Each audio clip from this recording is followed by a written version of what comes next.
राधे राधे अथा YouTube channel पर हम आपका स्वागत करते हैं।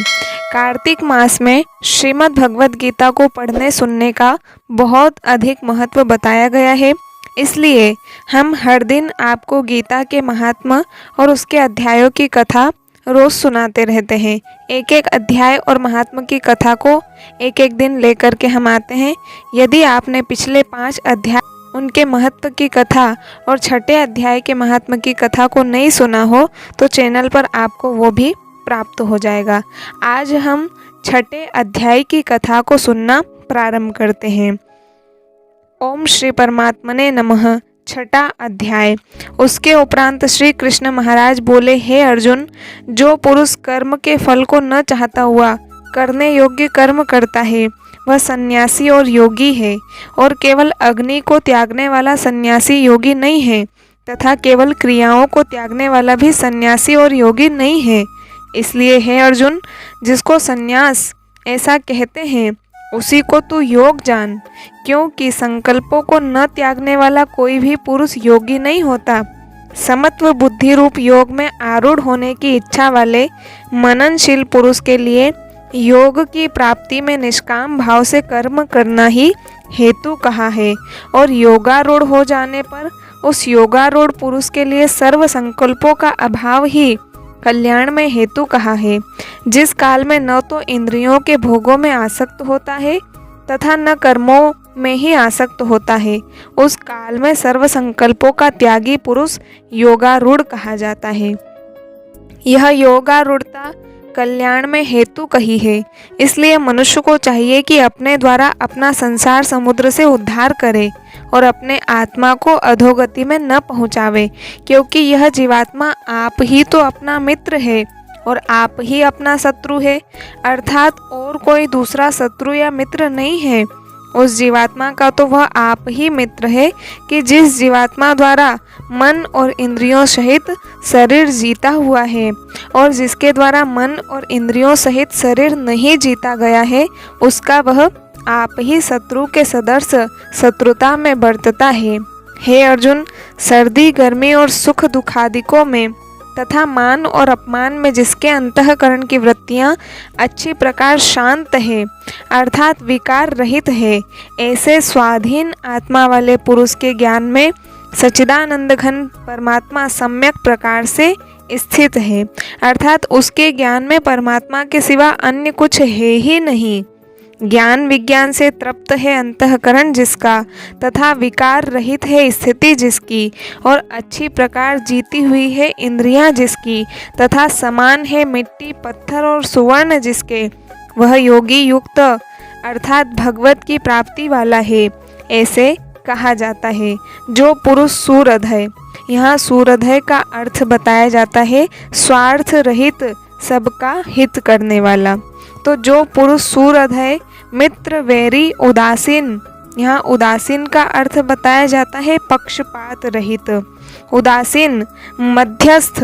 मध्यस्थ का अर्थ बताया जाता है दोनों ओर की भलाई चाहने वाला। तो जो पुरुष सूरधय मित्र वैरी उदासीन मध्यस्थ द्वेषी और बंधुगणों में तथा धर्मात्माओं में और पापियों में भी समान भाव वाला है वह अति श्रेष्ठ है। इसलिए उचित है कि जिसका मन और इंद्रियों सहित शरीर जीता हुआ है ऐसा वासना रहित और संग्रह रहित योगी अकेला ही एकांत स्थान में स्थित हुआ निरंतर आत्मा को परमेश्वर के ध्यान में लगावे। शुद्ध भूमि में कुशा मृगछाला और वस्त्र हैं उपरोपरि जिसके, ऐसे अपने आसन को न अति ऊंचा और न अति नीचा स्थिर स्थापन करके और उस आसन पर बैठकर तथा मन को एकाग्र करके चित्त और इंद्रियों की क्रियाओं को वश में किया हुआ अंतःकरण की शुद्धि के लिए योग का अभ्यास करे। उसकी विधि इस प्रकार है कि काया सिर और ग्रीवा को समान और अचल धारण किए हुए दृढ़ होकर अपनी नासिका के अग्रभाग को देखकर अन्य दिशाओं को न देखता हुआ और ब्रह्मचर्य के व्रत में स्थित रहता हुआ भय रहित तथा अच्छी प्रकार शांत अंतःकरण वाला और सावधान होकर मन को वश में करके मेरे में लगे वे चित्त वाला और मेरे परायण हुआ स्थित होवे। इस प्रकार आत्मा को निरंतर परमेश्वर के स्वरूप में लगाता हुआ स्वाधीन मन वाला योगी मेरे में स्थिति रूप परमानंद पराकाष्ठा वाली शांति को प्राप्त होता है। परंतु हे अर्जुन, यह योग न तो बहुत खाने वाले का सिद्ध होता है और न बिल्कुल न खाने वाले का, तथा न अति शयन करने के स्वभाव वाले का और न अत्यंत जागने वाले का ही सिद्ध होता है। यह दुखों का नाश करने वाला योग तो यथा योग्य आहार और विहार करने वाले का तथा कर्मों में यथा योग्य चेष्टा करने वाले का और यथा योग्य शयन करने तथा जागने वाले का ही सिद्ध होता है। इस प्रकार योग के अभ्यास से अत्यंत वश में किया हुआ चित्त जिस काल में परमात्मा में ही भली प्रकार स्थित हो जाता है, उस काल में संपूर्ण कामनाओं से स्पृहा रहित हुआ पुरुष योग युक्त ऐसा कहा जाता है। जिस प्रकार वायु रहित स्थान में स्थित दीपक चलायमान नहीं होता है, वैसी ही उपमा परमात्मा के ध्यान में लगे हुए योगी के जीते हुए चित्त की कही गई है। हे अर्जुन, जिस अवस्था में योग के अभ्यास से निरुद्ध हुआ चित्त उपराम हो जाता है और जिस अवस्था में परमेश्वर के ध्यान से शुद्ध हुई सूक्ष्म बुद्धि द्वारा परमात्मा को साक्षात करता हुआ सच्चिदानंद घन परमात्मा में ही संतुष्ट होता है तथा इंद्रियों से अतीत केवल शुद्ध हुई सूक्ष्म बुद्धि द्वारा ग्रहण करने योग्य जो अनंत आनंद है, उसको जिस अवस्था में अनुभव करता है और जिस अवस्था में स्थित हुआ यह योगी भगवत स्वरूप से नहीं चलायमान होता है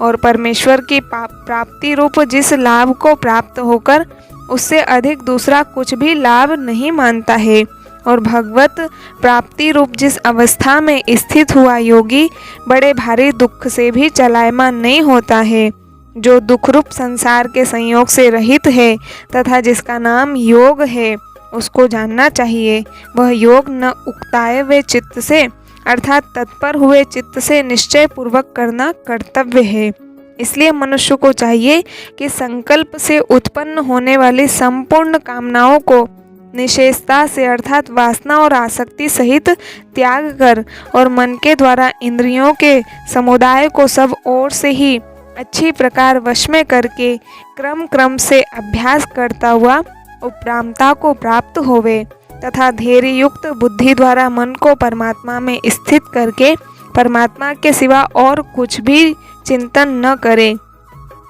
परंतु जिसका मन वश में नहीं हुआ हो, उसको चाहिए कि यह स्थिर न रहने वाला और चंचल मन जिस जिस कारण से सांसारिक पदार्थों में विचरता है, उससे रोककर बारंबार परमात्मा में ही निरोध करे। क्योंकि जिसका मन अच्छी प्रकार शांत है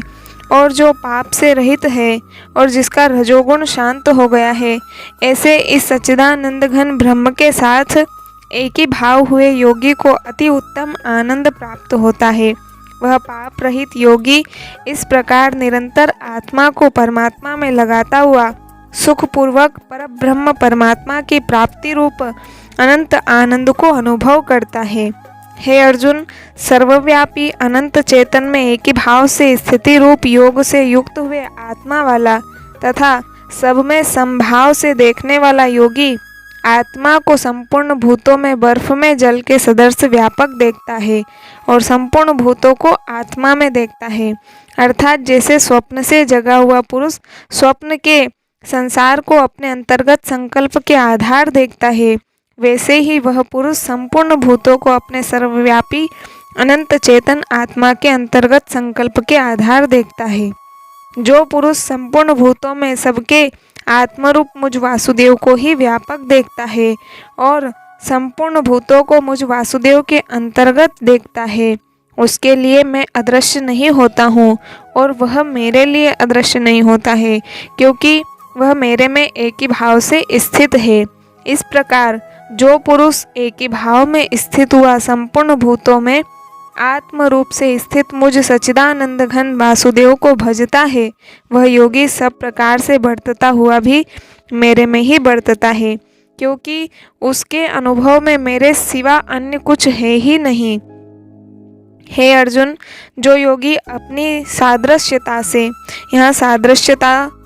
का अर्थ बताया जाता है जैसे मनुष्य अपने मस्तक, हाथ, पैर और गुदादि के साथ ब्राह्मण, क्षत्रिय, शूद्र और म्लेच्छादिकों का सा बर्ताव करता हुआ भी उनमें आत्मभाव अर्थात अपनापन समान होने से सुख और दुख को समान ही देखता है, वैसे ही सब भूतों में देखना अपनी सादृश्यता से सम देखना है।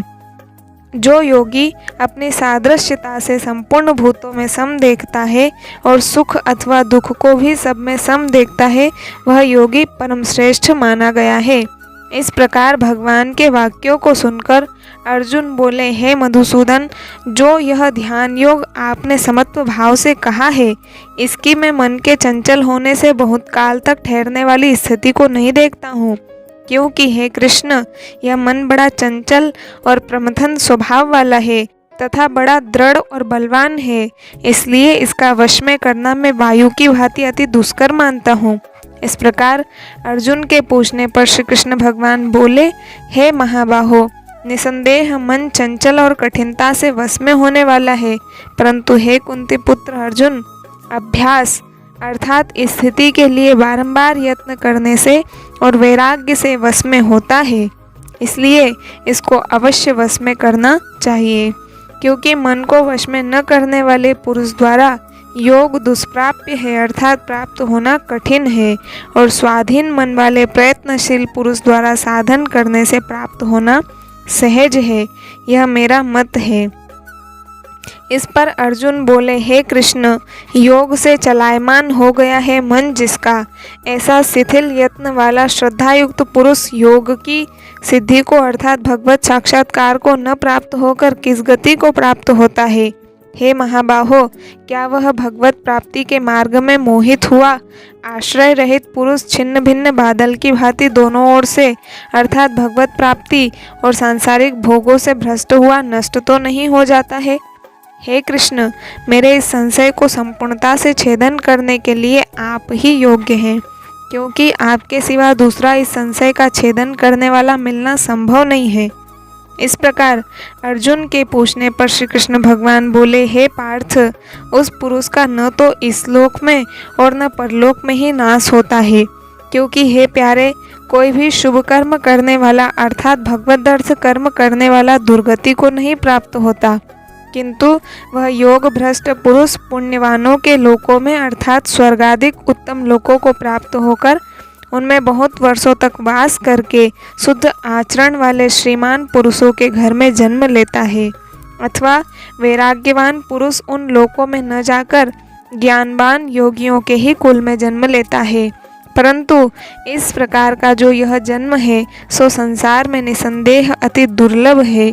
वह पुरुष वहाँ उस पहले शरीर में साधन किए हुए बुद्धि के संयोग को अर्थात समत्व बुद्धि योग के संस्कारों को अनायास ही प्राप्त हो जाता है, और हे कुरुनंदन, उसके प्रभाव से फिर अच्छी प्रकार भगवत प्राप्ति के निमित्त यत्न करता है। वह, यहाँ वह शब्द का तात्पर्य है श्रीमानों के घर में जन्म लेने वाला योग भ्रष्ट पुरुष समझना चाहिए।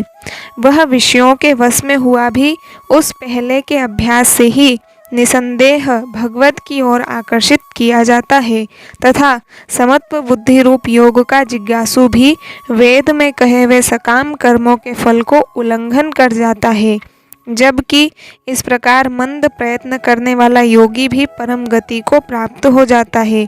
तब क्या कहना है कि अनेक जन्मों से अंतःकरण की शुद्धि रूप सिद्धि को प्राप्त हुआ और अति प्रयत्न से अभ्यास करने वाला योगी संपूर्ण पापों से अच्छी प्रकार शुद्ध होकर उस साधन के प्रभाव से परम गति को प्राप्त होता है अर्थात परमात्मा को प्राप्त होता है,